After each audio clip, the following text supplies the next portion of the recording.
So IPPB micro ఏటీఎంలో Aadhaar seeding ఎలా చేయాలో ఇప్పుడు చూద్దాం. సో మైక్రో ఏటీఎంలో లాగిన్ అయ్యాక ఇక్కడ సర్వీస్ రిక్వెస్ట్ అనే ఒక ఆప్షన్ ఉంటుంది. సో దాన్ని సెలెక్ట్ చేయండి.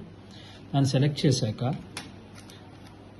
ఇక్కడ కస్టమర్ అకౌంట్ నెంబర్ కానీ ఆధార్ నెంబర్ కానీ ఎంటర్ చేసి కస్టమర్ ఫింగర్ ప్రింట్ తీసుకోండి.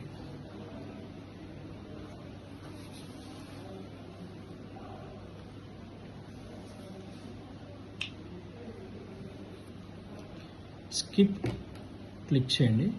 తర్వాత అకౌంట్ సర్వీసెస్ సెలెక్ట్ చేసుకోండి. అకౌంట్ సర్వీసెస్లో మీకు ఇక్కడ ఆధార్ సీడింగ్ అనే ఆప్షన్ ఉంటుంది. దాన్ని సెలెక్ట్ చేసుకోండి. ఇక్కడ మీకు నాట్ సీడెడ్ అని ఉంటుంది, సీడ్ అవ్వకపోతే. సో నాట్ సీడెడ్ ఉంటుంది కదా, సో దీన్ని క్లిక్ చేయండి. ఇక్కడ మీకు 2 ఆప్షన్స్ వస్తాయి.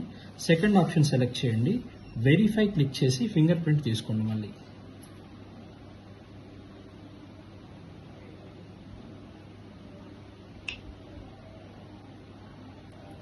ఒకవేళ ఏ బ్యాంక్లో సీడ్ అవ్వకపోతే మీకు ఇలా వస్తుంది, no existing DBT mapping, proceed with DBT mapping with IPPB అని. ఎస్ క్లిక్ చేయండి. ఆటోమేటిక్గా అది ఫస్ట్ ఆప్షన్కి షిఫ్ట్ అయిపోతుంది. ఒకవేళ ఆల్రెడీ వేరే బ్యాంక్లో ఉంటే కనుక ఇక్కడ స్టేట్ బ్యాంక్ అనో కెనరా బ్యాంక్ అనో మీకు డిస్ప్లే అవుతుంది. అక్కడి నుంచి ఐపీపీబీకి కన్వర్ట్ అయిపోతుంది. సో తర్వాత కన్ఫర్మ్ క్లిక్ చేయండి. ఫైనల్గా ఫింగర్